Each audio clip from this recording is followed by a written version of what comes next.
por la prensa libre y el derecho que todos ustedes tienen a la verdad. Yo soy la Red Independiente. Presenta Noticias 1 con María Fernanda Navia. Bienvenidos a este especial Entre las llamas y el agua en Noticias 1. Colombia vivió en 2024 un año marcado por extremos climáticos que evidenciaron la fragilidad del país. Desde sequías históricas que obligaron a racionamientos de agua en Bogotá hasta inundaciones devastadoras en regiones como La Mojana, los fenómenos naturales pusieron en jaque a comunidades, cultivos e infraestructuras. Este vaivén climático subraya la necesidad de acciones urgentes para mitigar los efectos de un planeta en transformación y proteger a las poblaciones más vulnerables. Las condiciones climáticas extremas que ha enfrentado Colombia durante 2024 estuvieron marcadas por sequías severas, inundaciones devastadoras e intensas lluvias que llevaron a finales del año a la declaración de situación de desastre en varias regiones del país. A inicios de 2024, Colombia experimentó una de las sequías más intensas de las últimas décadas. Así se veía en mayo el embalse San Rafael, el que más agua le aporta a los bogotanos con el 16% de su capacidad.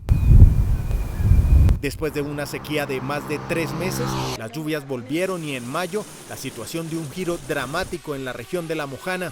La ruptura del dique Caregato provocó inundaciones que afectaron a miles de familias y destruyeron vastas extensiones de cultivos. Podemos adelantarnos en eso. La gente que se quiera reasentar, hay que abrir la puerta.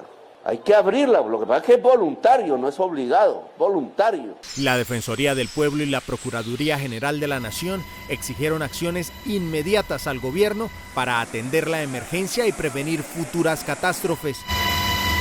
A medida que avanzaba el año, los embalses del país volvieron a registrar niveles preocupantemente bajos. La sequía persistente no solo afectó el suministro de agua potable, sino que también puso en riesgo la generación de energía hidroeléctrica, que representa el 70% de la matriz energética de Colombia.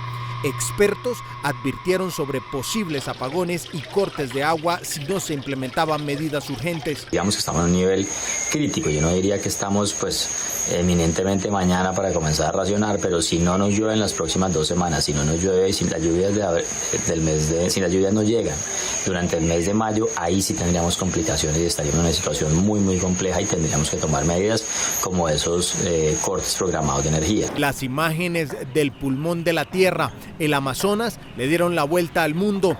El río más largo se empezaba a secar, mientras las quemas en la Amazonía boliviana y brasilera no cesaban. Según nuestros abuelos, nuestros sabedores, ellos nos han manifestado que desde 1968 fue la última vez que se vio una sequía grandísima. Esto no se ha visto en años anteriores. Y esta sequía nos afecta a todos. Yo trabajo en la parte turística, nos está afectando bastante en el recorrido, sobre todo los puntos turísticos a la orilla de las comunidades. Contradictoriamente, en las últimas semanas de 2024, el país enfrentó lluvias torrenciales que causaron precipitaciones, inundaciones y pérdida de vidas humanas. El gobierno nacional declaró la situación de desastre en varias regiones, movilizando recursos para atender a los damnificados y mitigar los daños.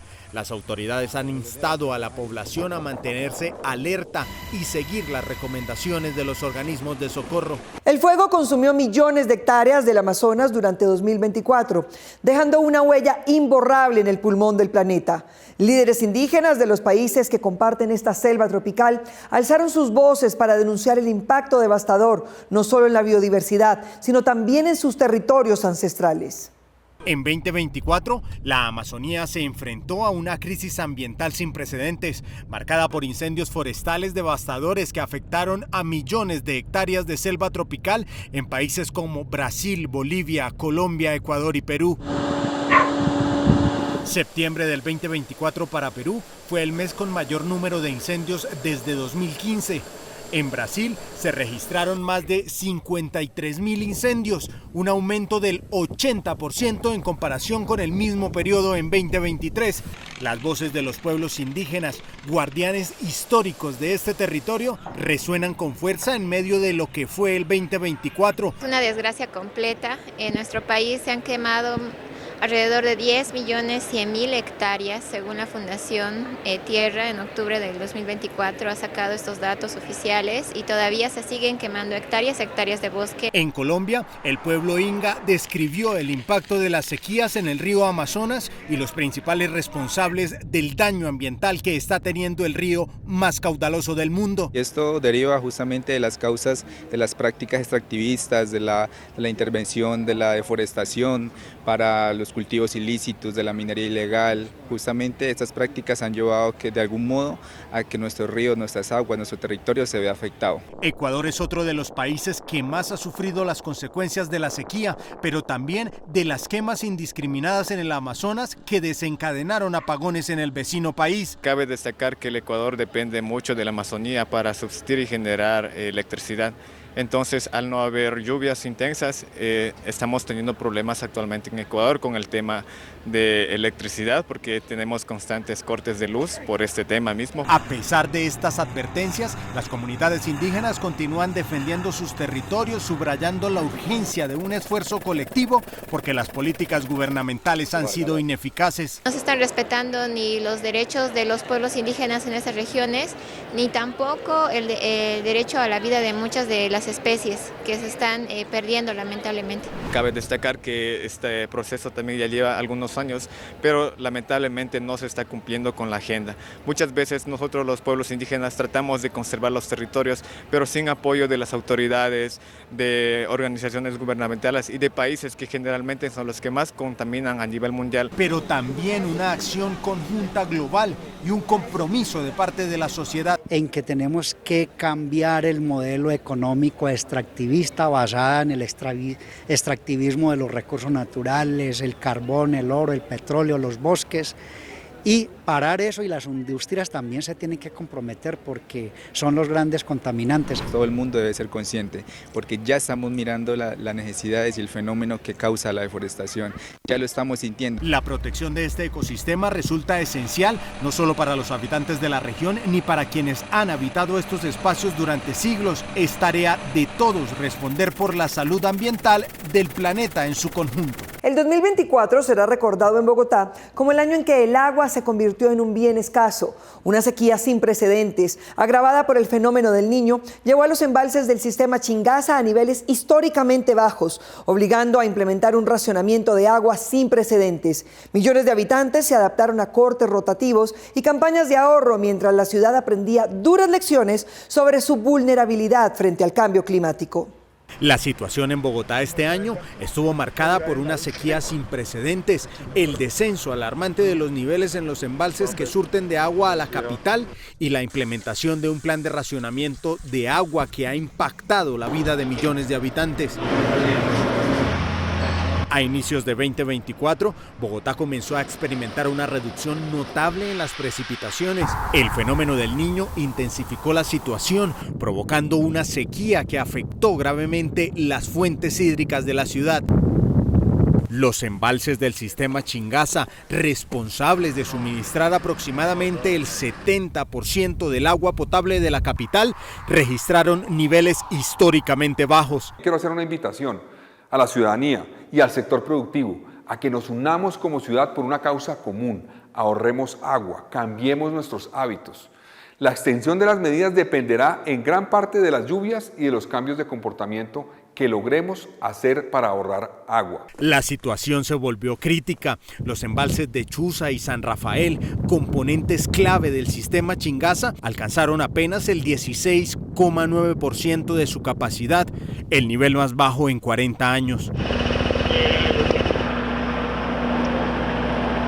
Ante la emergencia, el alcalde Carlos Fernando Galán anunció medidas de racionamiento de agua implementadas a partir del 11 de abril. La ciudad se dividió en 9 zonas, cada una sujeta a cortes de agua de 24 horas en un ciclo rotativo de 10 días. Esto es un compromiso de todos, de ahorrar toda la ciudad, absolutamente toda la ciudad. Queremos que se ponga en modo ahorro de agua y eso nos permita cumplir la meta que hemos planteado de 2 metros cúbicos por segundo. Los habitantes de Bogotá se vieron obligados a adaptarse a esta nueva realidad. Se promovieron campañas de ahorro de agua. La población se vio obligada a reducir el consumo y a utilizar el recurso de manera más eficiente. Sin embargo, la falta de lluvias persistía y los niveles de los embalses continuaron descendiendo. Las medidas de racionamiento se extendieron durante los meses siguientes. En octubre, la Unidad para la Gestión del Riesgo de Desastres, UNGRD, evaluó la situación y tras un análisis técnico, recomendó no declarar la situación de desastre en Bogotá, sugiriendo acogerse a la declaratoria vigente por el fenómeno del Niño. Aunque durante las últimas semanas del año, las lluvias comenzaron a retornar, ofreciendo un respiro a la ciudad. Los embalses han mostrado signos de recuperación, aunque aún están lejos de alcanzar niveles óptimos. Las autoridades mantienen las medidas de racionamiento y continúan promoviendo el uso responsable del agua. Pues evidentemente el nivel llega y ha llegado muchas veces. En este momento está más o menos en términos de altura en la mitad de lo que debería estar.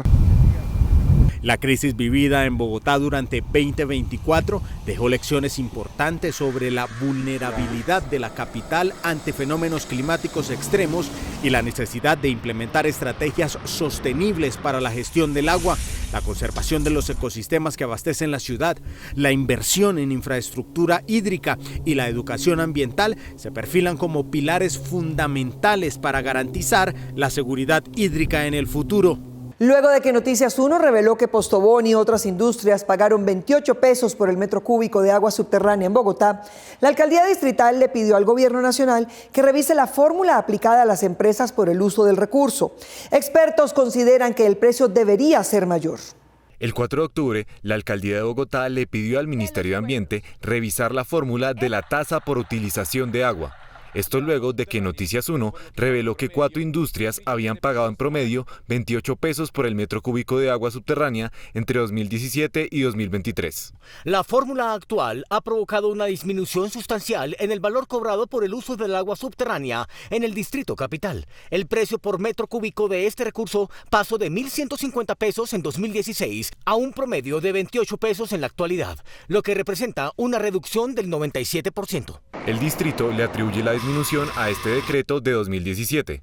Sin embargo, expertos consideran que a las empresas se les comenzó a cobrar muy poco luego del decreto 155 de 2004, en el que se estableció la fórmula que se sigue utilizando. Ese es otro de los debates que queremos desarrollar en la Comisión de Agua y Biodiversidad del Congreso, de Senado y Cámara, donde vamos a plantear el cambio y la reforma ambiental para revisar el verdadero precio que debería tener el uso del agua. La tasa por uso de agua está determinada por un factor regional que depende de las características de la fuente y una tarifa mínima fijada por el Ministerio de Ambiente. En los últimos 20 años, la tarifa mínima pasó de medio peso a 17. Yo sí creo que es una responsabilidad de las empresas, pero también una responsabilidad de las autoridades de hacer que el agua subterránea no sea gratis. Postobón, que tiene permiso para extraer agua subterránea en 3 puntos de la localidad de Puente Aranda en Bogotá, pagó en promedio 45 pesos por sus concesiones en 2024. La compañía asegura que paga más que los usuarios del acueducto de la ciudad. Si se desglosan los costos de esas tarifas de consumo de agua, se observa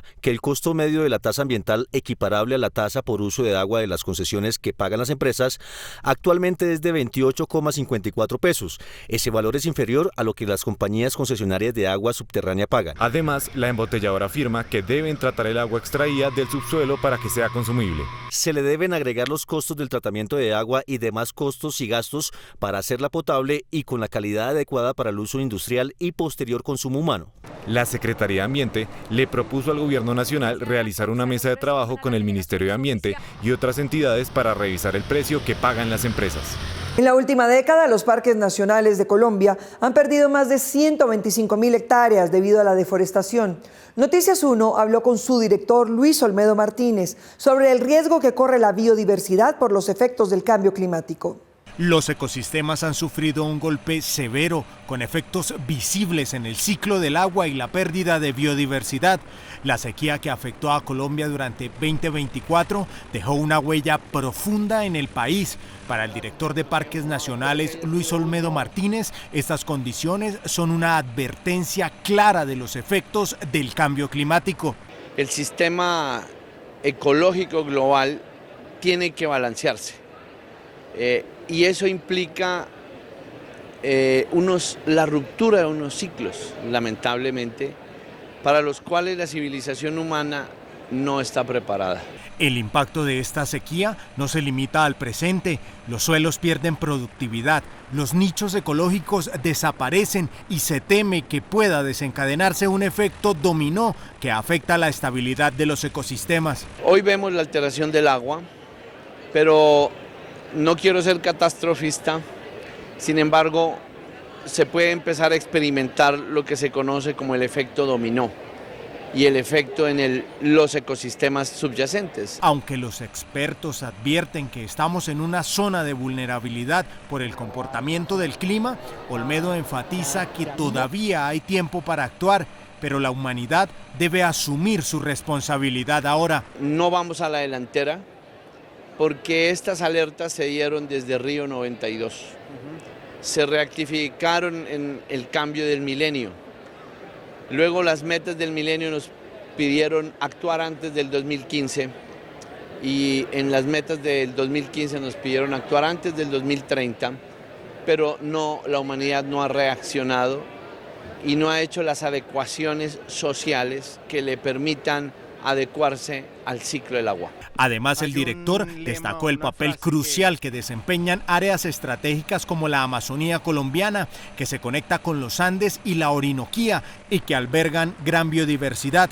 Sin embargo, estas zonas también enfrentan desafíos graves como la deforestación en núcleos específicos. Parques Nacionales tiene más de 12 millones de hectáreas que son de los colombianos, protegidas bajo sistema de parques nacionales. Podemos decir que están en buen estado de conservación, con algunas excepciones que debemos hoy entrar a remediar a través de un contrato social, a través de un nuevo diálogo que permita revertir el daño que se le ha hecho al Parque Nacional Natural Tinigua y el de la Macarena fundamentalmente. Nosotros estamos a tiempo de actuar, pero sí necesitamos un esfuerzo no solo de Parques Nacionales, que ya lo viene haciendo, sino de toda la sociedad. La recuperación y conservación de estas áreas requiere un esfuerzo conjunto de toda la sociedad, una lección urgente que nos dejó la sequía que afrontó el país durante 2024. Para hacerle frente a uno de los años más secos en la historia, algunos de los acuerdos alcanzados en la COP16 que se desarrolló a finales de 2024 en Cali fueron Pacto Global por el Agua, Comisión Internacional del Río Amazonas y la protección de las aguas marinas internacionales. Según un informe de Naciones Unidas, las sequías le cuestan al mundo más de 300.000 millones de dólares al año. El mismo estudio señala que la protección de la biodiversidad es fundamental para la recuperación de las cuencas. En la COP16 se lograron convenios entre países para proteger el agua, pero no se avanzó en la financiación de los acuerdos. Desde la Comisión del Agua logramos crear el Pacto Global por el Agua y la Biodiversidad, la Comisión Internacional del Río Amazonas y la Comisión Internacional de Agua y Biodiversidad. Esto nos va a permitir articular y profundizar en la relación diplomática con los más de 35 países que firmaron estos procesos. El Pacto Global por el Agua les permitirá a los países compartir información y articular políticas públicas conjuntas para cuidar las fuentes hídricas. La Comisión Internacional del Río Amazonas será la segunda alianza en el mundo para proteger un río transnacional. Solo existía una Comisión Internacional de Río por parte de las Naciones Unidas, que era la Comisión Internacional del Río Danubio, que integra 18 países y que tiene la sede en Viena. Además, la CAR y el Programa de Naciones Unidas para el Desarrollo firmaron un convenio por 103.000 millones de dólares para financiar 330 proyectos para proteger las microcuencas que surten de agua a Bogotá. Sin embargo, la financiación no sería suficiente para el aumento de la demanda de agua en la ciudad y en el mundo. Cualquier cantidad de dinero que se use para este proceso es importante, pero sé que se necesita mucho más porque el problema del agua en Colombia y en el mundo es un problema exponencial. Una de las metas del Acuerdo de Biodiversidad COP-Montreal es conservar el 30% de las aguas continentales para 2030, pero en la última sesión no se logró un acuerdo entre los países para el financiamiento ni para el monitoreo de los objetivos. Se dejó de aprobar dos cosas, la estrategia financiera y los recursos, y tampoco se aprobó el marco de monitoreo. Eso deja algunas retos para la convención. Un acuerdo que sí tuvo financiación fue el de la protección de áreas marinas claves para la biodiversidad. Alemania, Bélgica, Canadá, Noruega y Suecia pondrán los recursos para el grupo de expertos que vigilará esas zonas. En respuesta a las lluvias y sequías que afectaron el país en 2024, el gobierno colombiano declaró el estado de desastre nacional. Recursos se han movilizado para la ayuda humanitaria, activando planes de evacuación y reparando infraestructuras clave. Sin embargo, a pesar de los esfuerzos, la magnitud de la crisis sigue superando la capacidad de respuesta. El 2024 cerró Colombia enfrentando una de sus mayores emergencias climáticas. En noviembre, el gobierno declaró el estado de desastre nacional, activando medidas para atender a miles de damnificados por las lluvias intensas y las sequías que impactaron diversas regiones del país. Se declara situación de desastre en todo el país en virtud de la variabilidad climática generadora de impactos imprevisibles e inusuales, aumentando la vulnerabilidad en los territorios. El presidente Gustavo Petro firmó el decreto 1372 habilitando la movilización de recursos económicos y logísticos para atender la emergencia. Dentro de las medidas adoptadas se creó una subcuenta especial denominada Variabilidad Climática 2024-2033 destinada a la gestión exclusiva de los fondos para esta crisis. Esta es una emergencia que ha llevado al gobierno a emitir el decreto de desastre nacional, un decreto que el señor presidente ya ha firmado y un decreto que debe garantizarle al Estado 1.7 billones de pesos para atender esta respuesta en los próximos meses. Las lluvias desbordaron ríos, destruyeron carreteras y aislaron comunidades en el Chocó y la Guajira. Al mismo tiempo, las sequías limitaron el acceso al agua potable en otras regiones, incluida Bogotá. Ante esta situación, la respuesta inicial del gobierno se centró en la entrega de alimentos, agua y kits de aseo a las familias más afectadas. Hay 3 zonas hoy con una escala muchísimo mayor y es donde parte del esfuerzo se centrará. Alta Guajira, Chocó en todo el departamento y Bogotá por escasez de agua potable. El resto de la nación, porque aún no termina esta temporada de lluvias que se extenderá por todo el mes de diciembre, según nuestras previsiones, pues aparecerán nuevos puntos. En la locución presidencial, Gustavo Petro destacó que la crisis climática no es exclusiva de Colombia. Comparó los eventos extremos vividos en el país con fenómenos similares ocurridos en Europa y el Caribe e hizo un llamado a adoptar un enfoque global para enfrentar estos desafíos. Una Bogotá sin agua, una Bogotá que se inunda, como se inunda Valencia, como se inunda Barcelona en España. Una Guajira, ojalá no sea un desastre tal cual sucede en Valencia. Aunque se habilitaron algunos corredores humanitarios para facilitar la entrega de ayudas, las reparaciones de carreteras y puentes avanzan lentamente. Esto mantiene a varias comunidades incomunicadas, retrasando el proceso de recuperación en las zonas más golpeadas. Es la energía del mar. La energía del mar crece por el calentamiento global. Y el calentamiento global crece por echarle petróleo y carbón a la atmósfera. Y si le echa petróleo y carbón a la atmósfera, me critican mucho esto, porque dicen que voy a ser el salvador del mundo, no voy a hacerlo. Según el informe publicado por la Unidad Nacional para la Gestión del Riesgo de Desastres, más de 240.000 familias han perdido sus hogares y medios de sustento. Además, las enfermedades asociadas al agua contaminada han aumentado, complicando aún más la situación en las regiones vulnerables. No hemos avanzado mucho. Las vías siguen siendo un desastre. La comunicación, aquí está la torre nueva, traída por este gobierno, pero no funciona. Eso aquí tiene que estar el hospital listo y no en obra, como acabo de verlo. Que no vienen a trabajar y no por culpa de los trabajadores, sino porque no les pagan, habiendo nosotros mismos trasladado la plata. Con el inicio del 2025, el reto del gobierno será implementar una estrategia que garantice tanto la reconstrucción como una respuesta climática a largo plazo. Mientras tanto, las comunidades afectadas esperan soluciones que les permitan reanudar sus vidas. Continuamos con más información de su interés en Noticias 1. Por medio de un globo meteorológico, estudiantes de la Universidad Nacional buscan registrar las condiciones meteorológicas en tiempo real. Tan solo con este globo de helio se puede alcanzar una altura de 35 kilómetros para analizar las variables de inestabilidad y las corrientes de los vientos. Este globo que registra los vientos también puede medir la presión, humedad relativa, velocidad de los vientos, entre otros, usándose en algunas ocasiones para trazar mediante radares y láseres estructuras en dimensiones 3D de las capas de aire. De esta manera le permite a los estudiantes e investigadores tener laboratorios al aire libre y poder monitorear en tiempo real estados del viento a alturas que normalmente no son estudiadas. En el Chocó, las fuertes lluvias y el paro armado agravaron la crisis humanitaria, aislando comunidades y dificultando la llegada de ayuda.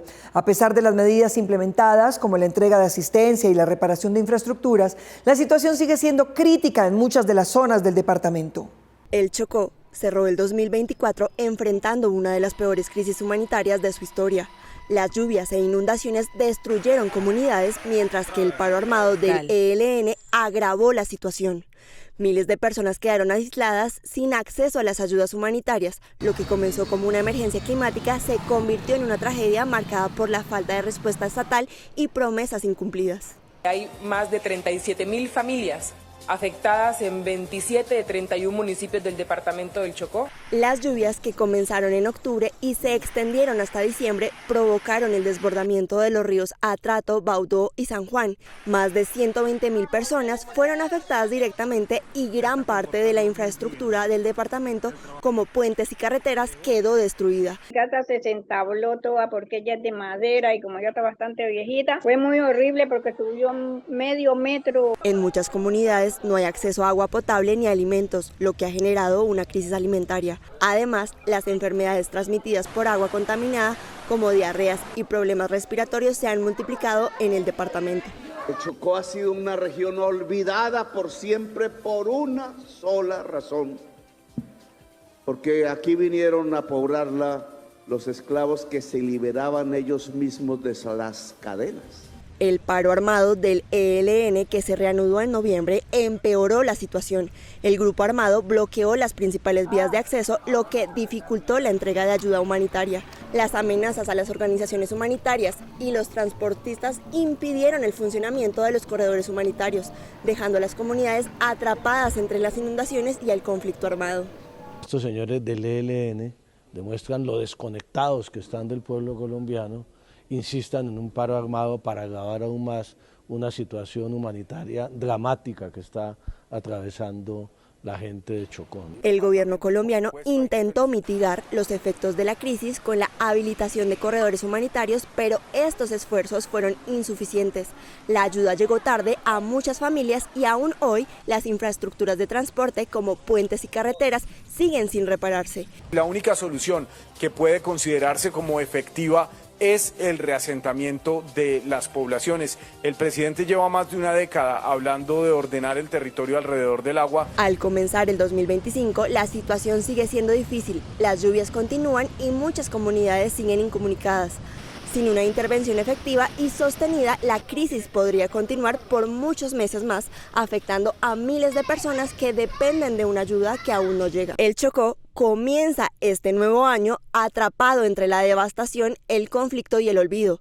La crisis humanitaria persiste y sin un enfoque coordinado, la recuperación será una tarea larga y difícil para el departamento. Manuel Rodríguez Becerra fue el primer ministro de Ambiente en Colombia y aún desde antes el mayor conocedor de los ecosistemas nacionales. Lo hemos invitado para darles a ustedes su perspectiva del medio ambiente como colombiano luego del año de la COP de la biodiversidad.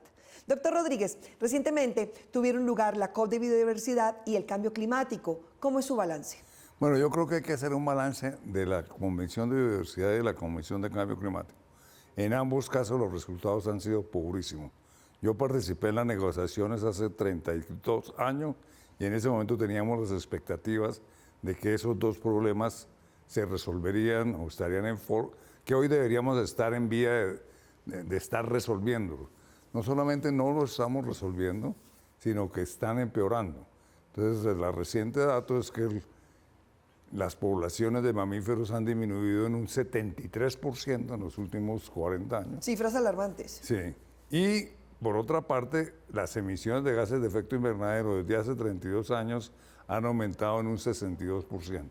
Estas dos COP, pues, se tuvieron algunos logros, pero el principal punto de ambos COP era cómo financiar la lucha contra el declive de la biodiversidad y la lucha contra el cambio climático, y prácticamente, y se estuvo muy lejos de las metas que se requieren, ¿no? En el caso de biodiversidad se requieren del orden de 200.000 millones de dólares al año.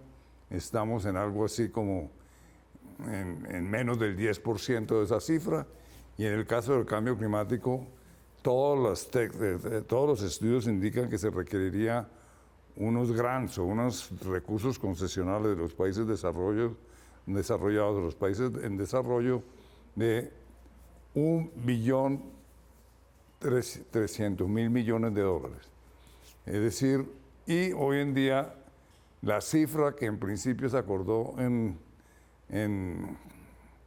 las reuniones en Azerbaiyán, en la COP29, es del orden de 300.000 millones de dólares. O sea que estamos a menos de un cuarto de los recursos que necesitan, por lo cual vamos a seguir teniendo enormes dificultades en implementar esas dos COP. En Colombia, la COP16 sí tuvo un subproducto, por decirlo así, muy interesante, es que el Ministerio del Medio Ambiente montó lo que yo he denominado la mayor campaña educativa en la historia de Colombia. Un panorama sumamente desalentador frente a lo que estamos viviendo, pues desde noviembre se han presentado fuertes lluvias e inundaciones en todo nuestro país. ¿De qué forma los riesgos por inundaciones se han incrementado por el cambio climático? Bueno, claramente hay una ciencia de la atribución del cambio climático, indica que el 75% de los eventos climáticos extremos tienen que ver con el cambio climático. Entonces es muy probable que esas inundaciones causadas, digamos, se dice, los está produciendo la Niña o los ha producido la Niña, pero la Niña se exacerba, de acuerdo a la ciencia, con el cambio climático. Entonces, el cambio climático está claramente en el centro de las inundaciones. ¿Qué nos espera este año frente a las lluvias? Bueno, este año de 2025, los primeros meses van a ser lluviosos todavía, pero posteriormente van a ser más secos. Pero claramente las predicciones son un poco inciertas sobre qué tan fuerte va a ser el Niño y qué tan fuerte y hasta dónde se prolongará la Niña. En principio se prolonga hasta febrero, pero la certidumbre en todas estas ciencias atmosféricas en términos de predicción sigue siendo baja. Si la Niña se prolonga hasta febrero, lo que nos espera es devastador. A pesar de que Colombia es el sexto país más rico en agua dulce, ha habido racionamientos en Bogotá y otros municipios debido a que no hubo lluvias hasta septiembre. ¿En esta situación continuará sucediendo por el cambio climático? Evidentemente, vamos a tener como consecuencia del cambio climático periodos de lluvias muy bajas, de sequía, y eso necesariamente conduce a racionamiento no solamente en Bogotá, sino en otras partes del país, porque, digamos, todas las represas que abastecen los acueductos municipales y también todo el tema de la energía eléctrica se bajan de nivel, se agota el agua, etcétera, etcétera. Por eso entonces tenemos que llegar a tomar una serie de medidas para evitar que eso ocurra en el futuro. Me hablas de abastecimiento, con estas fuertes lluvias, con estos aguaceros torrenciales, con estas inundaciones. ¿Cuáles son las alternativas para prepararnos, para abastecer de agua a Bogotá y estar preparados? No, Bogotá claramente tiene varias alternativas. Uno, construir Chingasa 2, aumentar la capacidad de captura de agua. 2, construir una represa en Sumapaz. 3, hacer uso de los acuíferos que son muy ricos en agua. 4, reciclar las aguas hervidas una vez esté la gran planta de Alicachín. O sea, hay un conjunto de alternativas. Se supone que en este momento el gobierno está haciendo estudios a fondo para ver en qué forma, cuál es la alternativa, las alternativas más viables y cómo se van a ir tomando a lo largo del tiempo. Pero Bogotá sí es posible justamente adaptarla al cambio climático en relación con la escasez de agua. Estamos viviendo cambios radicales, cambios drásticos. En 2024, por ejemplo, aumentaron los incendios en la Amazonía en un 80%. ¿De qué forma esto afectó el suministro de agua para el país? ¿En qué forma afecta? En principio debe afectarla, puesto que en la medida en que se deforesta la región amazónica, se debilitan los ríos voladores, que es el vapor de agua. La zona amazónica es la zona más húmeda del mundo. El 50% del agua que se evapora se llueve en la misma región amazónica y el otro 50% conforman los denominados ríos voladores. Y estos se están debilitando, entonces eventualmente sí ha tenido consecuencias también para la precipitación en los páramos de Colombia. ¿Podríamos decir que en la Amazonía podemos encontrar alguna respuesta, algún oxígeno, alguna solución? Para la región amazónica existen soluciones. El problema es que el denominado punto de inflexión está en el 25% de la deforestación de la región amazónica. Ya nos acercamos a ese punto de inflexión. De acuerdo al gran experto Nobre, si se supera ese 25%, la Amazonía, la selva amazónica comienza a colapsar, comienza a convertirse en sabanas, que es, obviamente, un ecosistema de sabana es tremendamente menos húmedo que un ecosistema de selva húmeda. Sí. Y entonces, y además emitiría los gases de efecto invernadero con la descomposición de los árboles que obviamente van a desaparecer en ese proceso. ¿Cómo se evita el asunto? Deteniendo la deforestación y restaurando masivamente bosques en la región amazónica. Carlos Nobre estima que se debían restaurar 1 millón de kilómetros cuadrados, casi el área de Colombia, de bosques en toda la región amazónica, para evitar definitivamente que pasemos ese tipping point, que sería muy grave, no solamente para América Latina, sino para el mundo, por el hecho de la emisión de gases de efecto invernadero y por el hecho de que hay ríos voladores que se originan en la región amazónica y que tienen incidencia en las lluvias, por ejemplo, en la meseta del Tíbet, a 14.000 kilómetros. Y allí en la meseta del Tíbet nacen 10 ríos que alimentan a una población de 1.500 millones de habitantes. Entonces, por eso el mundo tiene que claramente financiar esa restauración de la región amazónica, porque está en el interés global. Justamente uno de los fracasos de la Convención de Biodiversidad es que aún no existen esos recursos para, por ejemplo, restaurar la región amazónica. ¿Qué se debería hacer entonces para que haya más medidas más efectivas para gestionar el riesgo y adaptarse al cambio climático? Bueno, adaptarse al cambio climático son muchas cosas. Cuando estamos hablando de Colombia, ya mencionamos el caso de Bogotá, y seguramente es el caso de muchas de las ciudades de Colombia, que tienen que tomar un conjunto de medidas para asegurar que la provisión de agua en épocas secas se hace regularmente. Pero hay otras realidades. Por ejemplo, Cartagena. Cartagena es una ciudad muy vulnerable al cambio climático, porque es baja frente al nivel del mar, y en la medida que sube el nivel del mar por descongelamiento de los glaciares, entonces Cartagena está más amenazada. Hay un muy buen diagnóstico sobre eso y una serie de medidas que hay que tomar, que incluye una cantidad de obras de ingeniería, etcétera, etcétera, con el objeto de hacer viable a Cartagena. Si no se hacen esas obras, en unos años estaría permanentemente inundada Cartagena, que sería una Terminaría tragedia. hundiéndose. Entonces eso no lo puede permitir el país, tiene que hacer las inversiones para adaptar a Cartagena a la subida del nivel del mar. Muchas ciudades costeras en el mundo en la misma situación. Pasando ahora a temas energéticos, ¿cómo ve usted la situación energética del país hacia el futuro? Bueno, Colombia tiene la fortuna de que es un país que la energía eléctrica en un 80% depende de las hidroeléctricas, que esa es una gran virtud frente a la energía eléctrica de los países, por ejemplo, de Estados Unidos, depende en un 80% de la quema de combustibles fósiles. Así que desde el punto de vista del cambio climático tenemos una matriz de energía muy benéfica.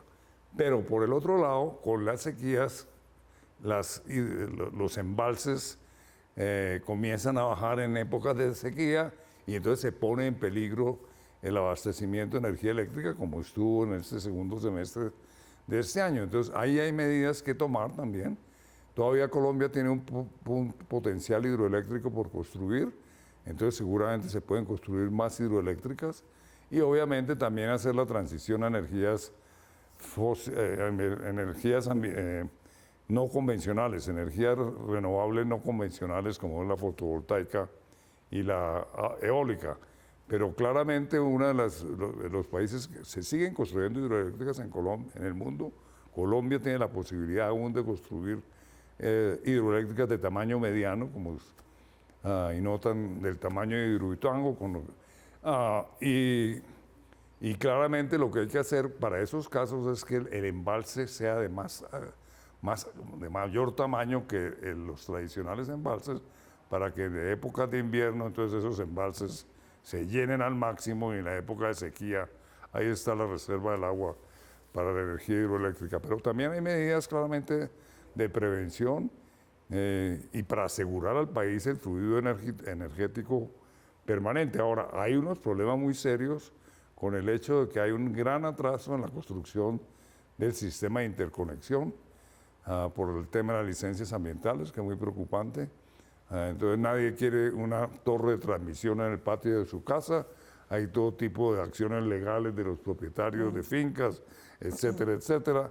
Y entonces hay un gran atraso en ese campo y el gerente de Energía Eléctrica de Bogotá ha puesto el SOS, es decir, ojo, si no nos ponemos al día en la retransmisión de la energía eléctrica, vamos a tener problemas de abastecimiento también. Muchas gracias por acompañarnos en este especial sobre las inundaciones y las sequías. Muy importante para nosotros tu presencia aquí. Muchas gracias a ustedes. Noticias 1 revisó los expedientes de las empresas que extraen agua subterránea en la localidad de Puente Aranda, en Bogotá. Encontramos que la Secretaría de Ambiente les abrió procesos sancionatorios por exceder la extracción permitida y otros incumplimientos. Según el informe del estado ambiental de los acuíferos de la Secretaría de Ambiente de 2023, 5 de los 12 puntos con mayor consumo de agua subterránea en Bogotá están en Puente Aranda. De las 9 concesiones vigentes que tiene esta localidad, la Secretaría ha iniciado 6 procesos sancionatorios ambientales por incumplimiento contra las empresas que las manejan. La extracción excesiva de agua subterránea puede ocasionar hundimientos en el suelo. La entidad inició un proceso en 2013 contra la tintorería Citex por exceder el consumo permitido. El Servicio Geológico Colombiano detectó que Puente Aranda fue la localidad de Bogotá que más se hundió entre 2011 y 2017. Hay una relación entre la extracción de agua subterránea y los niveles de suficiencia que lo identificamos en Puente Aranda. Además, las empresas deben presentar anualmente los niveles hidrodinámicos de los pozos concesionados. La Secretaría inició procesos contra Citex, Textilia y Postobón por no presentarlos. Expertos aseguran que esta medición es necesaria para monitorear la cantidad del agua de los pozos. La evaluación del impacto del agua subterránea se hace basada en 2 variables, la cantidad y la calidad.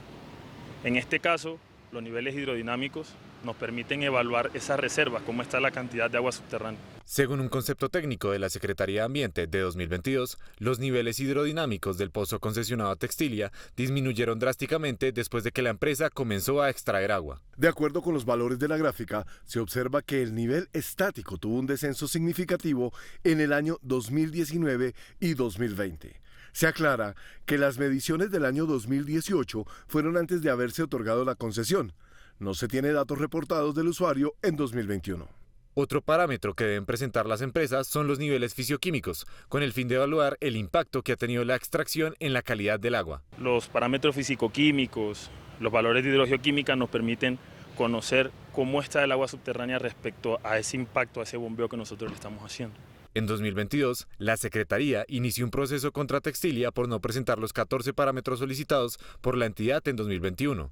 De la misma forma, la entidad inició un proceso en 2021 contra Postobón por no presentarlos en 2015 y 2016. La calidad del agua subterránea tiende a desmejorar cuando se presenta sobreexplotación y es importante tener esos registros y tener ese conocimiento, esos datos, el monitoreo, con respecto al tiempo. Noticias 1 consultó con la Secretaría de Ambiente sobre el resultado de los procesos sancionatorios que ha iniciado contra las empresas, pero no obtuvo respuesta. Sin embargo, de acuerdo con los expedientes de la entidad, no se registra ninguna sanción después de iniciar el proceso. Por ejemplo, en un concepto técnico de la Secretaría de Ambiente de 2021, se le pide al grupo jurídico de la entidad que continúe con el proceso que le abrió a Citex en 2013 por exceder la extracción permitida. Nos vemos en las redes sociales y aquí en Noticias 1 con las mejores noticias del fin de semana. A ustedes, gracias por elegir la independencia.